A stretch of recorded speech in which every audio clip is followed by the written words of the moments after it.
অফিসগুলো আমরা কমিয়ে নিয়ে আসতেছি 1 ঘন্টা করে, 9টা থেকে 4টা পর্যন্ত অফিস চলবে, সকল অফিস। ব্যাংকিং গুলো চলবে আওয়ার্স 9টা থেকে 3টা পর্যন্ত। অভ্যন্তরীণ প্রশিক্ষণ যেগুলো আছে সেগুলো 50% বন্ধ করা হয়েছে, যে 50% কমিয়ে নিয়ে আসা হয়েছে। সরকারি অর্থায়নের সকল বৈদেশিক প্রশিক্ষণ বন্ধ করা হয়েছে পুনরাদেশ না দেওয়া পর্যন্ত। জ্বালানি, বিদ্যুৎ, গ্যাস এই খাতে আমাদের যে ব্যয়টা হতো সরকারের, সেটা আরো 30% কমানো হচ্ছে। সকল ধরনের মার্কেট 6টার পরে কোনো মার্কেট চলবে না। ভাই কি একটা অবস্থা দেখুন বাংলাদেশে কিন্তু সামনে বড় ধরনের একটা দুর্ভিক্ষ আসতেছে। ভিডিওটা দেখলেন তো, অলরেডি ডিসিশন নিয়ে নিছে বাংলাদেশের প্রস্তুতি মোকাবেলার জন্য। দেখুন বাংলাদেশে ব্যাংক এবং সরকারি অফিস আদালত, বেসরকারি অফিস আদালত সব কিছুর টাইম কমিয়ে আনছে, ঠিক আছে। তারপরে মার্কেট খোলা থাকবে মনে করেন যে 6টার পর্যন্ত। 6টার পরে কোনো দোকানপাট খোলা থাকবে না, সব কিছু বন্ধ থাকবে। কারণ এই যদি খোলা থাকে তাহলে অপচয়টা বেশি হবে।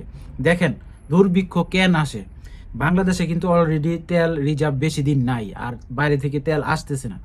তেল যদি না আসে তাহলে আপনার যানবাহন চলবে না। প্রথম নাম্বার, যানবাহন যদি না চলে তাহলে এদিক থেকে ওদিকে মানে পণ্য আনা নেওয়া করা যাবে না।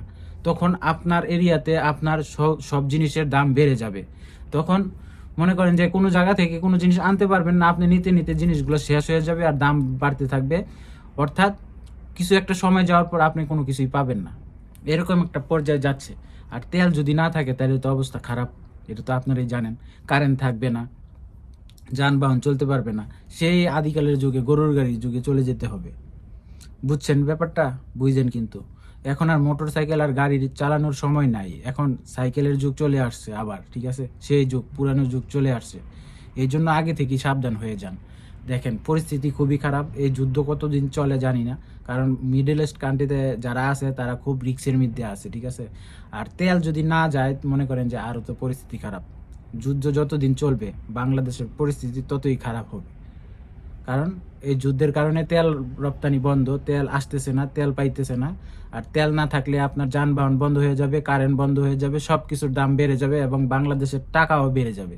মানে এখন যেই টাকার মূল্য, এই মূল্য আর থাকবে না, টাকার মূল্য আরো বৃদ্ধি পাবে, ঠিক আছে।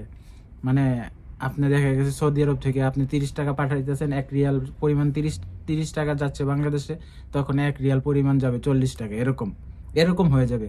কারণ অভাবে পড়লে তখন সরকার টাকা ছাপাতে বাধ্য হবে, তখন টাকা যখন ছাপাইবে টাকার মূল্য কমে যাবে।